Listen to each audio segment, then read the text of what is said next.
Que a graça do nosso Deus esteja sustentando a vida de cada um dos irmãos. Privilégio mais uma vez estar com os irmãos no dia do Senhor para ouvirmos a voz do nosso Deus. Abram suas Bíblias em Êxodo, capítulo 20.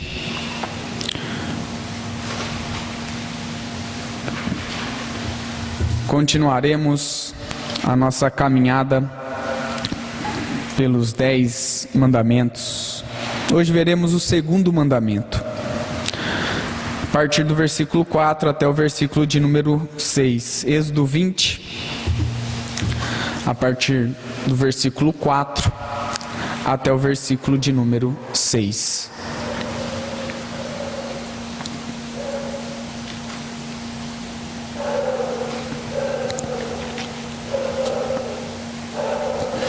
Escute com fé, com atenção, porque a palavra de Deus é o próprio Deus sussurrando as suas palavras para nós nesta manhã. Assim diz o Senhor: não farás para ti imagem de escultura, nem semelhança alguma do que há em cima nos céus, nem embaixo na terra, nem nas águas debaixo da terra.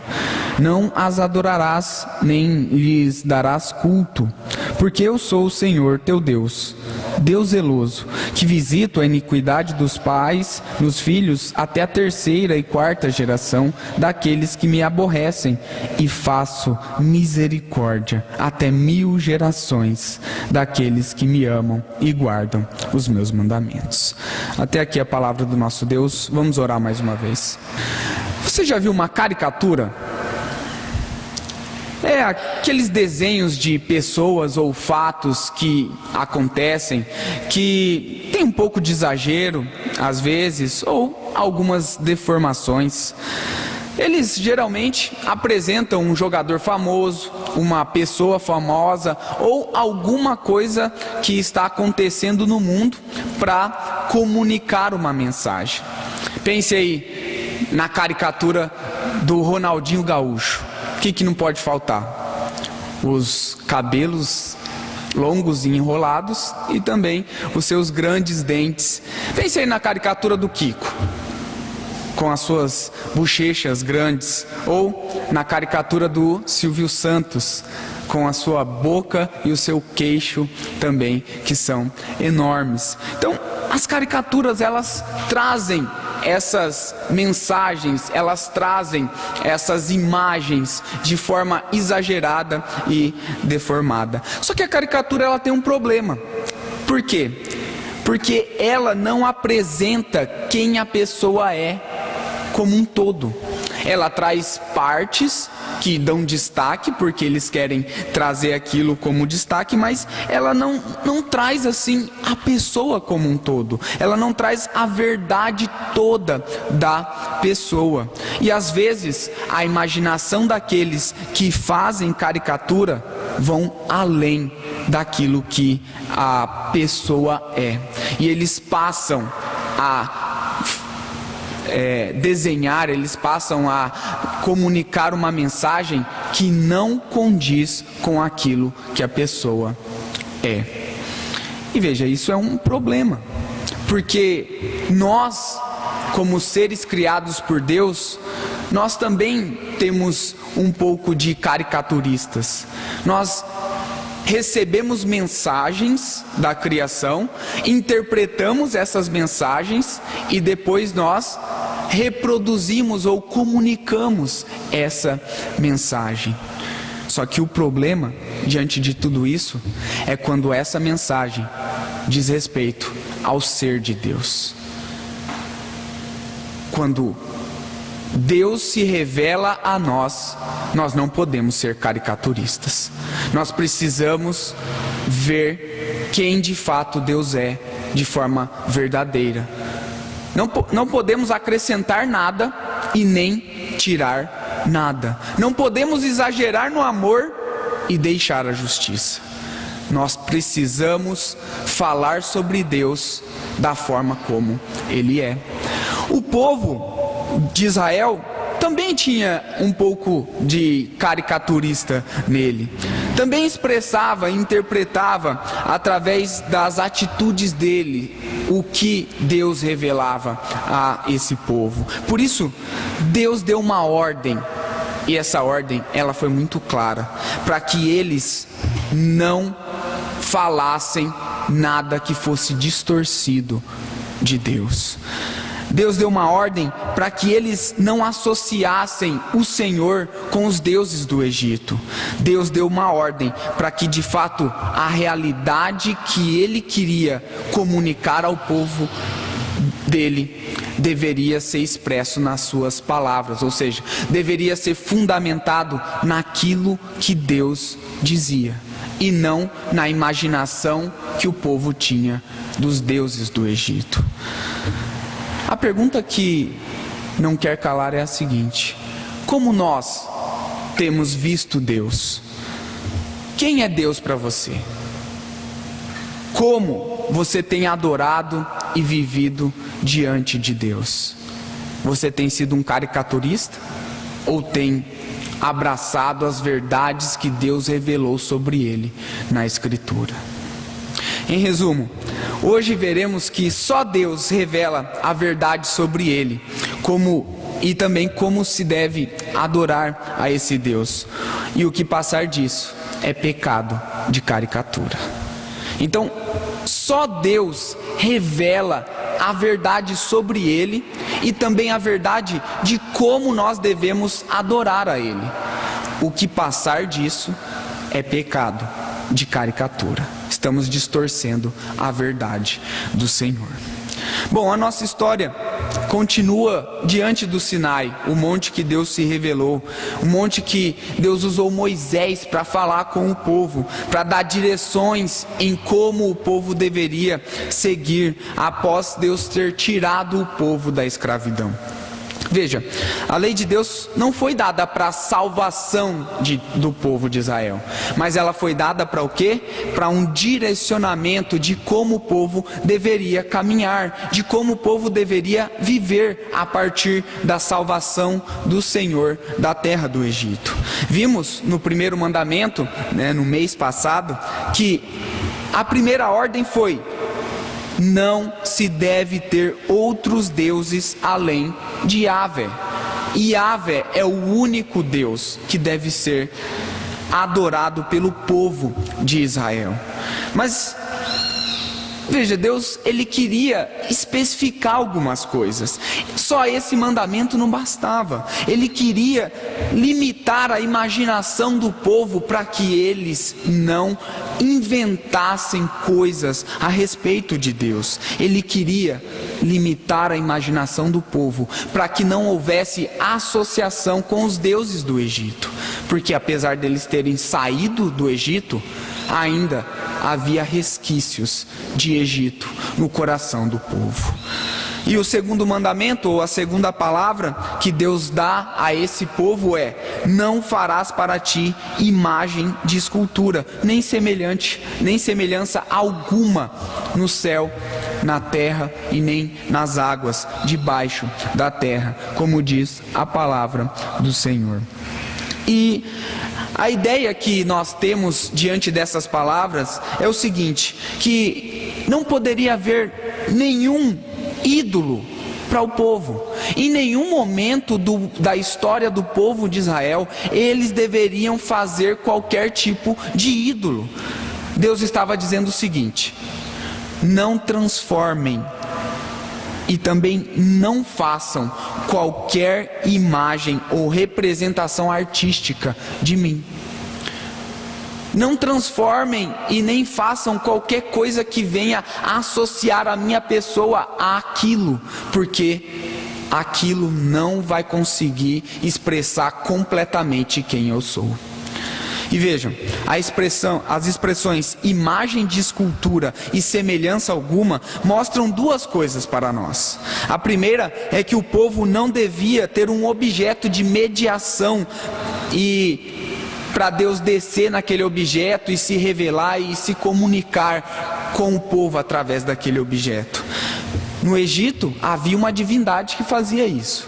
Osíris, ela descia em um boi para se comunicar e para se revelar aos egípcios, dando as direções para os egípcios.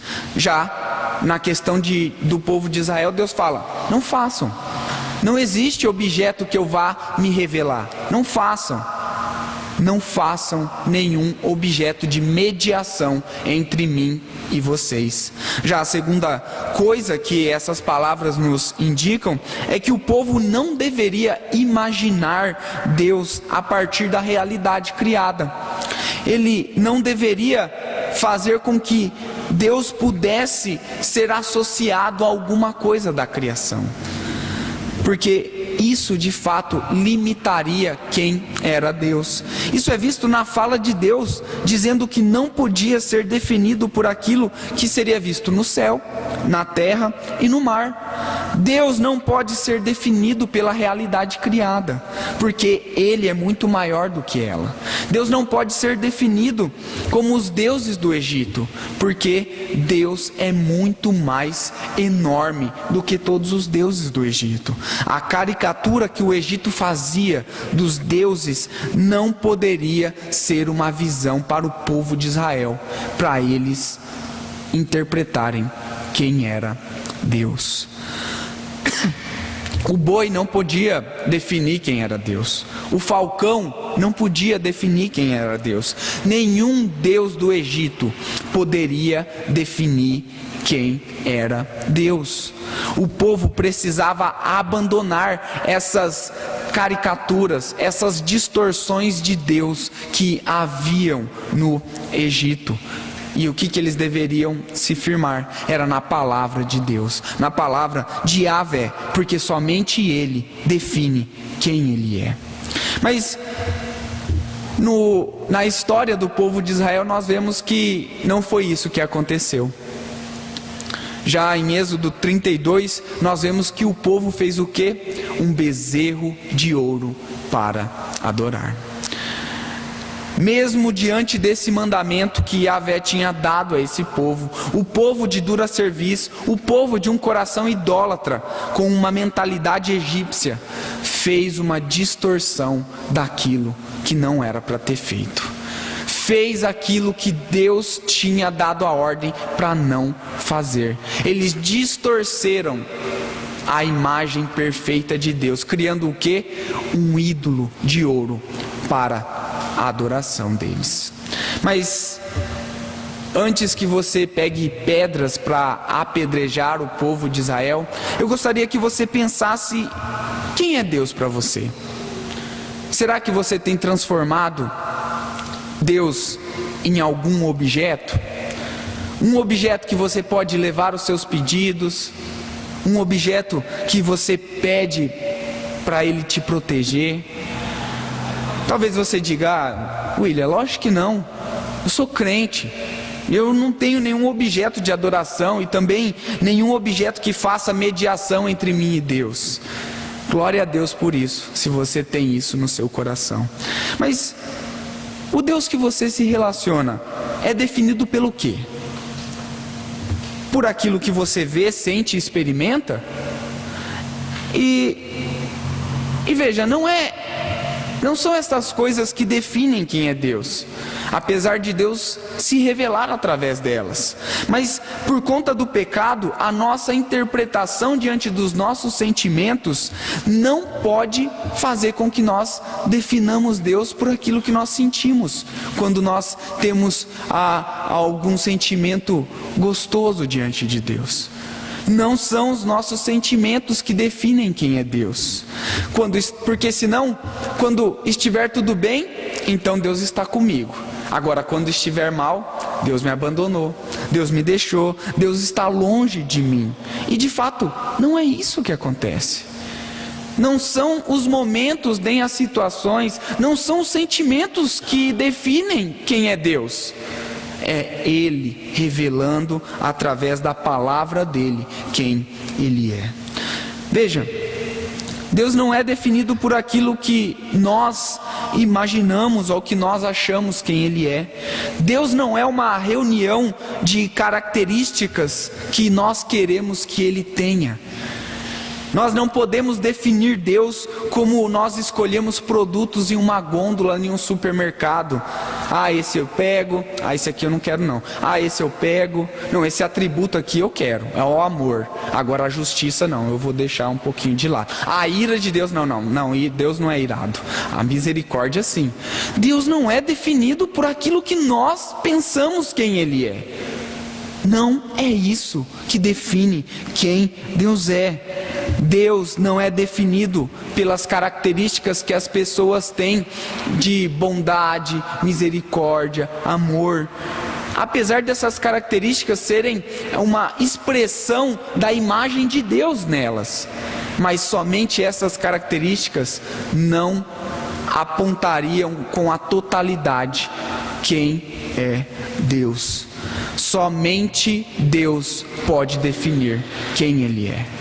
Grave isso no seu coração. Somente Deus pode definir quem Ele é. Por isso Ele está falando com o povo e também conosco nesta manhã, para que nós tenhamos essa direção, para que nós enxerguemos quem Ele é a partir da sua própria fala, a partir da própria definição de Deus. Deus disse a Moisés: eu sou o que sou. É o que é quem Ele é, e quem Ele diz que é que define quem é Deus. Ele define o que as coisas são. Então, escute a voz de Deus através da palavra dele, para você saber quem Ele é. A palavra de Deus, ela é infalível, ela é inerrante e ela revela com clareza e com a totalidade quem Deus é. Na Bíblia temos a verdade sobre Deus, a lei de Deus, que não faz nenhuma caricatura dele. Ela expressa quem Deus é. Ela é a fonte de definição de Deus e também de todas as outras coisas. É através dela que o Espírito Santo nos dá o entendimento e a iluminação para entendermos quem é Deus e também para entendermos o que é essa realidade criada. A Bíblia é o sussurrar de Deus sobre Ele e também sobre a realidade criada. Por isso, ensine o seu coração a se voltar para a Escritura, para saber quem é Deus. Porque senão haverão distorções, haverão caricaturas daquilo que Deus é, se você sair das Escrituras. Bom, além de evitar a caricatura da pessoa de Deus, Deus também continua falando com Moisés, e agora ele vai dar uma ênfase sobre vida e adoração. Vejam o início do versículo 5 em suas Bíblias. Não as adorarás, nem lhes darás culto. Talvez você se pergunte: será que é outro mandamento? Eu acredito que não, porque em Levítico 26:1, Moisés colocou essas duas ordens juntas contra a idolatria, ou seja, contra a ideia de você adorar um ídolo. Então Moisés une essas duas coisas: não fazer imagem e semelhança e também não adorar um ídolo. Quando ele faz essa união dessas duas coisas, ele está querendo também definir aqui sobre quem é Deus e como ele deve ser adorado. Isso significa que, dependendo da maneira como você define quem é Deus e da maneira como você adora esse Deus, você passa a se tornar como Ele. Por isso, Deus quer direcionar o povo a respeito de como o povo deveria adorar e também viver diante de Deus. Isso é percebido nas duas ações vistas nestes versículos. As expressões adorarás e darás culto são expressões que vão além do culto público. A primeira, adorarás, pode ser traduzida como tornar-se ou servir com a vida. Ou seja, Deus ordena que o povo sirva a Ele próprio e não aos outros deuses que eles tinham em mente. Deus ordena que o povo não sirva a ídolos e nem deuses falsos que eles formavam em sua mente. Por quê? Porque senão eles não teriam uma referência perfeita de como deve ser a vida neste mundo. Se nós seguirmos ídolos e deuses falsos, nós não teremos a direção perfeita de como nós devemos viver neste mundo. A outra expressão é darás culto, que pode ser traduzida como permitir-se ser vendido ou deixar-se mover para adorar a algo. Ou seja, Deus ordena que o povo não deixe se levar a uma vida de adoração a deuses falsos, porque isso pode ou poderia levar o povo a uma vida vendida a esse ídolo, a uma vida entregue a esse ídolo, a uma vida que servia a esse ídolo com todo o coração, com tudo aquilo que ele tinha. E isso era uma separação daquilo que Deus, o verdadeiro Deus, tinha estabelecido para eles. Por quê? Porque senão eles estariam adorando a deuses distorcidos, a deuses falsos. Assim, Deus continua a falar e ele mostra que a adoração correta leva também a uma vida correta diante de Deus. Então vejam, o que Deus está querendo dizer então com não adorarás e não darás culto?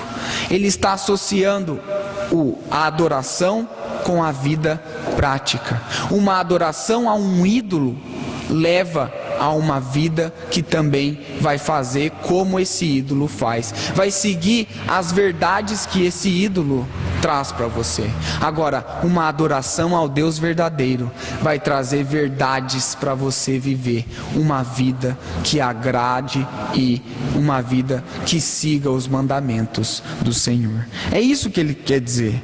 A vida é uma extensão do culto. Por isso, Deus proíbe a adoração e o culto de deuses falsos, porque isso vai resultar em uma vida que reflete o caráter desses deuses. Isso aconteceu na época de Oséias, quando o povo de Israel de fato prestava um culto que não refletia o caráter de Deus. O culto do povo estava distorcido, porque ele oferecia sacrifícios, mas o coração do povo estava distante do Senhor, estava longe de Deus. O povo cultuava de qualquer maneira, desprezava o objetivo do culto e oferecia sacrifícios de qualquer forma. Isso resultava em quê? Em sacerdotes profanos, em príncipes corruptos e reis iníquos. Vejam, uma adoração falsa levou a um estilo de vida corrupto. Uma adoração de forma inadequada levou a um estilo de vida que desagradava a Deus. Era isso que Deus queria evitar. Era isso que Deus estava direcionando o povo. Uma adoração correta leva a uma vida que agrade a Deus em todo o tempo. Mas a história do povo de Israel, na verdade, é a nossa história. Você já pensou por que você está aqui hoje? O culto faz sentido para você? Se faz, como você tem adorado? Veja, o chamado desse mandamento é que tanto a intenção do culto quanto a forma dele são importantes para nós. A forma como você adora reflete a sua intenção em adorar. Não é possível ter uma intenção boa e fazer coisas com desprezo. Não é possível amar a Deus, mas cantar, orar e prestar um culto de qualquer maneira. Não devemos prestar um culto caricaturado, porque a nossa vida também será uma caricatura diante de Deus. Uma vida sem brilho do Evangelho é uma vida que não agrada a Deus. Uma vida que tanto faz como tanto fez é uma vida que de fato não honra ao Senhor. Uma vida que não se importa com o certo e o errado, não se importa em se relacionar bem ou não, em ser justo ou não. É uma vida que adora a ídolos.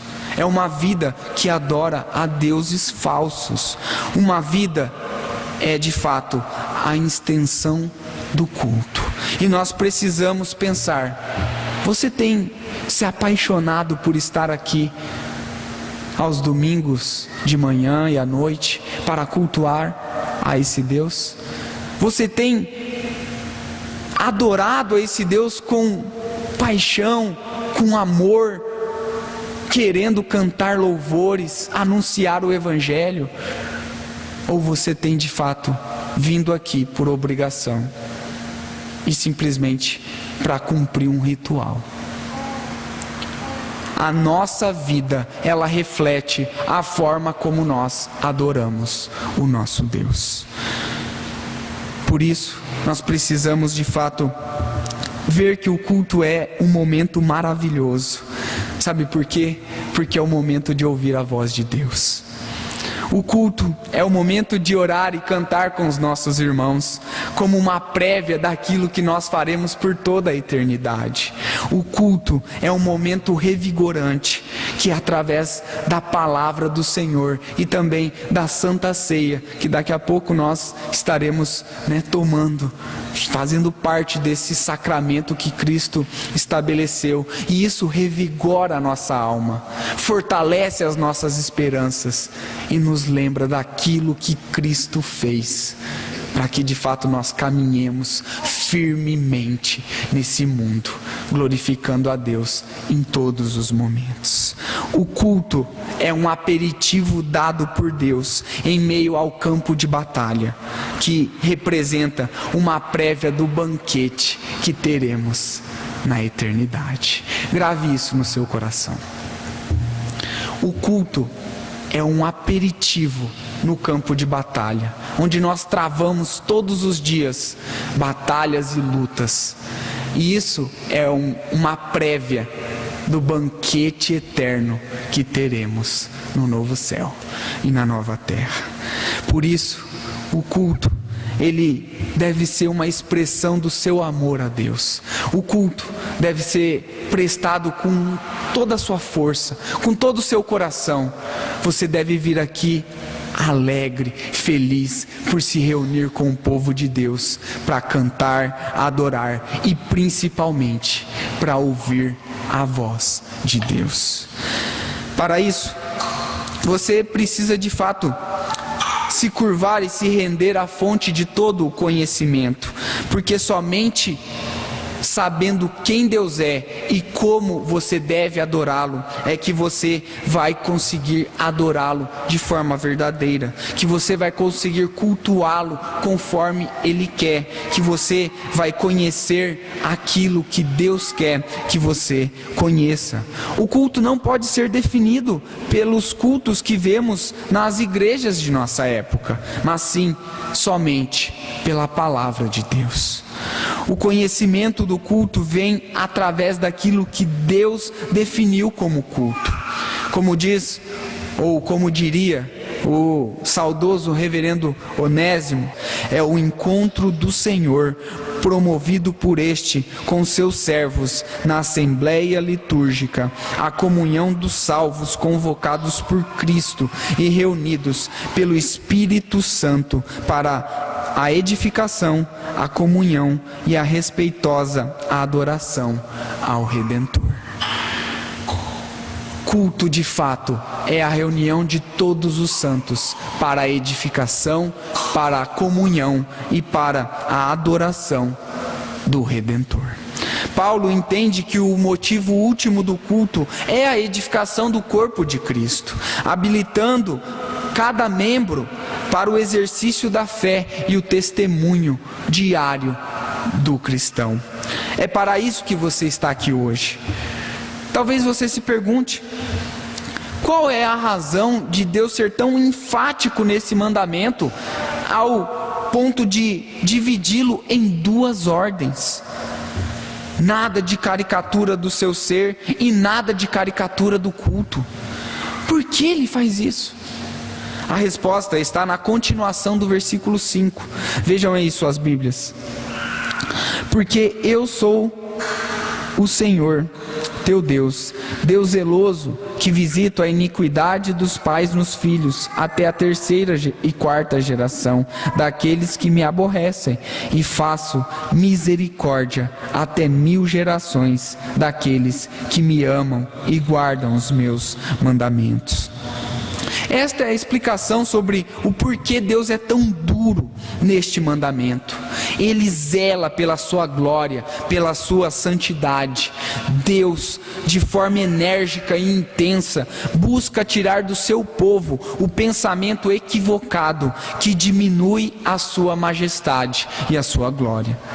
Isso é percebido nos nomes que Deus utiliza aqui nestes versículos. Ele diz que Ele é o Senhor com todas as letras em caixa alta. Deve estar aí em sua Bíblia também.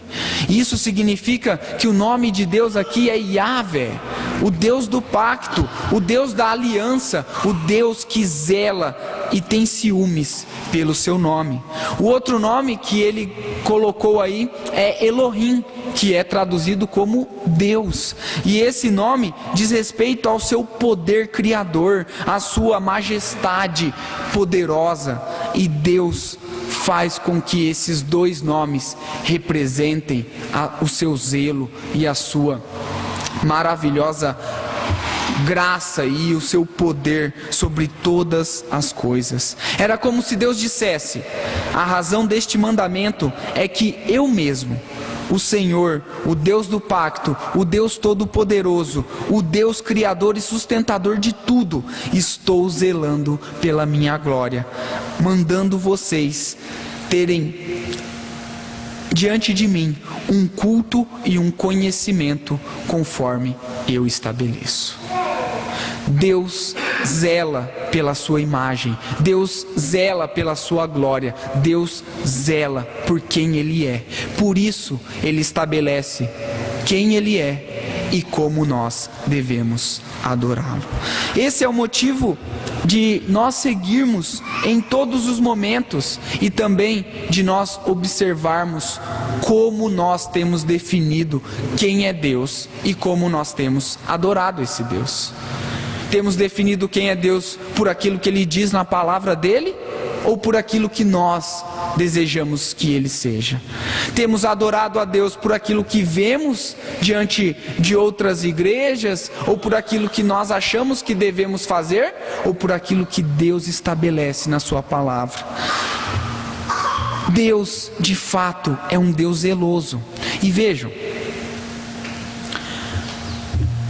Ele fala a respeito de como Ele lida com pessoas que seguem os seus mandamentos e com pessoas que não seguem os seus mandamentos. Vejam aí o finalzinho do versículo 5 e o versículo 6. Visito a iniquidade dos pais nos filhos, até a terceira e quarta geração daqueles que me aborrecem, e faço misericórdia até 1000 gerações daqueles que me amam e guardam os meus mandamentos. O zelo de Deus pela sua glória traz consequências para aqueles que não observam os seus mandamentos. Ele diz que visita a iniquidade, a impiedade daqueles que distorcem a verdade de Deus a respeito de quem Ele é e também de como Ele deve ser adorado. Ele diz que bisnetos e até mesmo tataranetos podem sofrer a sua ira. Ou seja, há consequências drásticas para aqueles que distorcem quem é Deus e também o culto de Deus.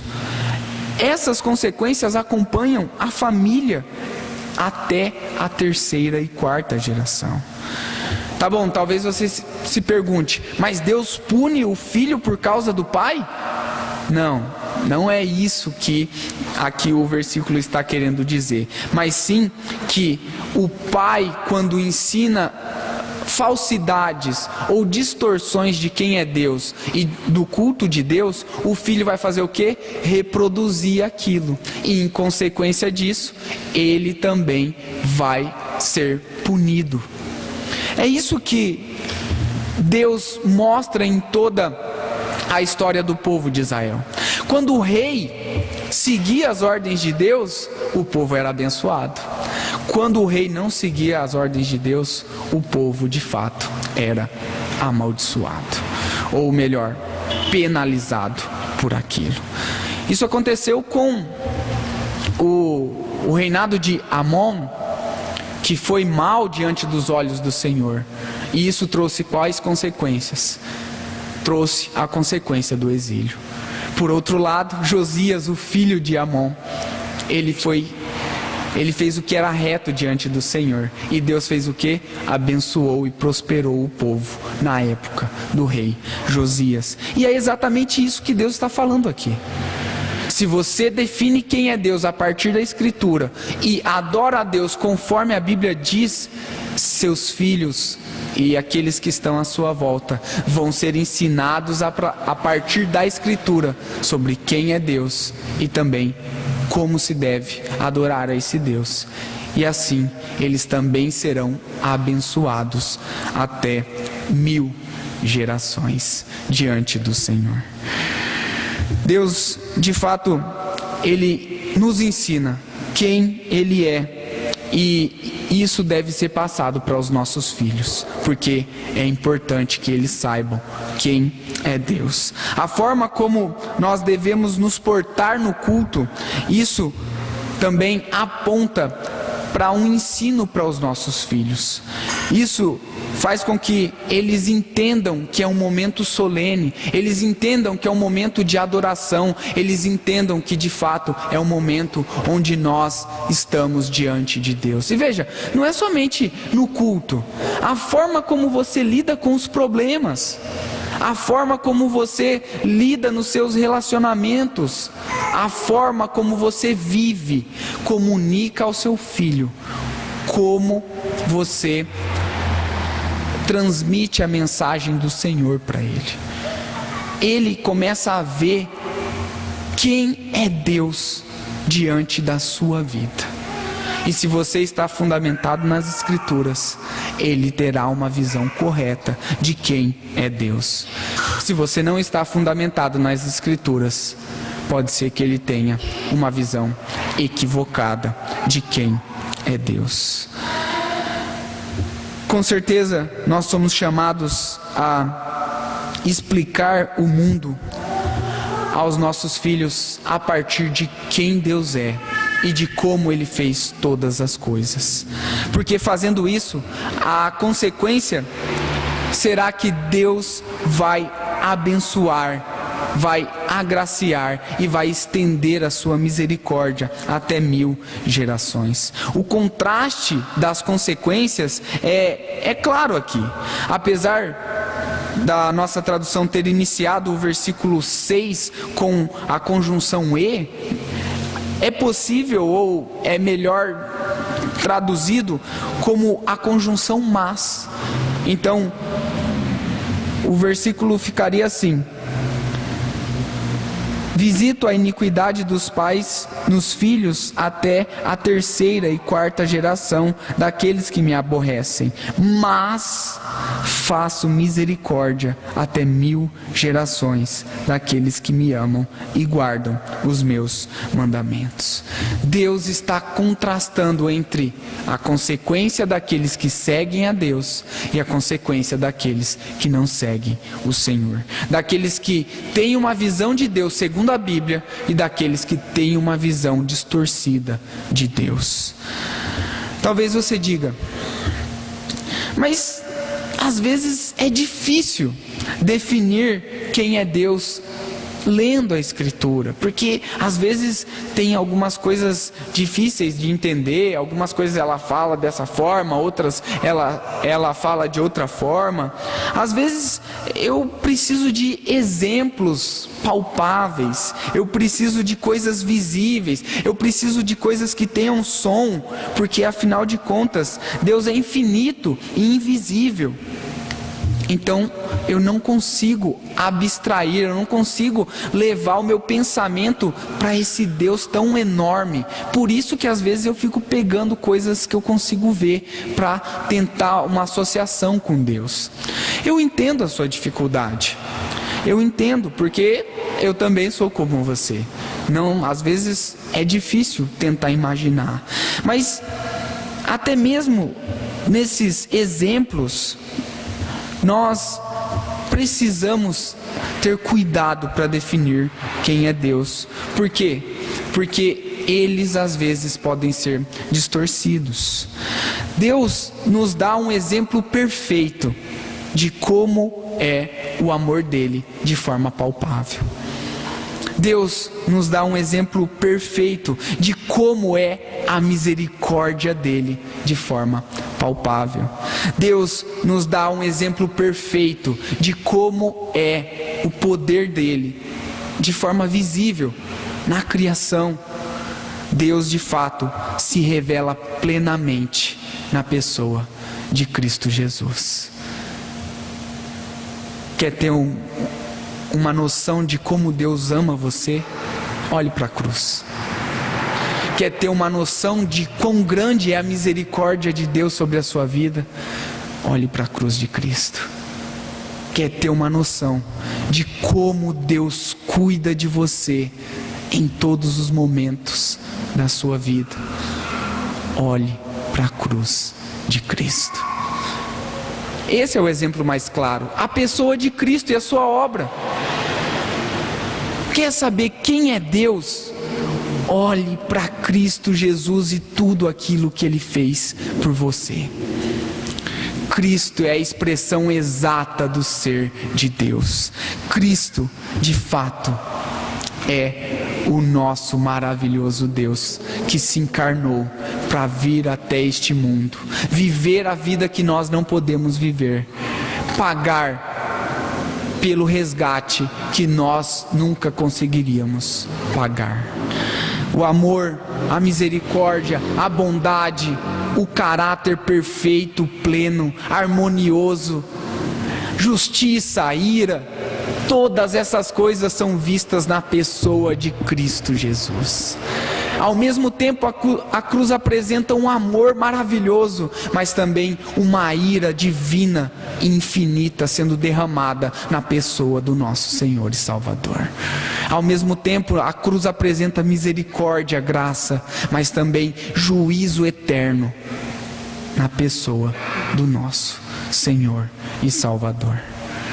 Cristo nos apresenta perfeitamente quem é Deus para nós. O chamado para a nossa vida diante desse mandamento é nos agarrarmos às palavras de Cristo que estão escritas na Escritura. Ele deixou claro que a Escritura deve nortear aqueles que são os seguidores dele. Se você quer demonstrar que ama a Cristo, ele diz: guarde os meus mandamentos, pratique aquilo que eu vos deixei. Esse é o chamado para nós. Quer saber quem é Deus e quer definir como você adora esse Deus? Escute as palavras de Cristo que estão na Bíblia. Concluindo, irmãos, aprendemos hoje que não devemos imaginar e interpretar quem Deus é e o que o culto é a partir das coisas criadas, dos nossos sentimentos, conhecimentos e exemplos que nós mesmos temos. Devemos nos submeter à palavra de Deus, porque através dela é que Deus se revela, é que Deus revela a Cristo, é que Deus de fato nos direciona como devemos viver para a glória dele. Meus irmãos e minhas irmãs, não enganem o coração de vocês através das caricaturas que existem nesse mundo. É melhor você ouvir o artista diretamente. É melhor você ouvir pessoalmente quem pode definir quem é Deus para você. Por isso, ensine o seu coração a reconhecer Deus como fonte e origem da vida. Ensine o seu coração a reconhecer Deus como fonte da moralidade. Ensine o seu coração a reconhecer Deus como a fonte do conhecimento. E em Cristo, o Verbo que originou tudo e que traz luz ao conhecimento de todos os homens, Deus se encarna e revela perfeita e plenamente quem Ele é a você. Que o nosso coração seja direcionado a Cristo em todos os momentos da nossa vida. Que Deus nos abençoe. Vamos orar?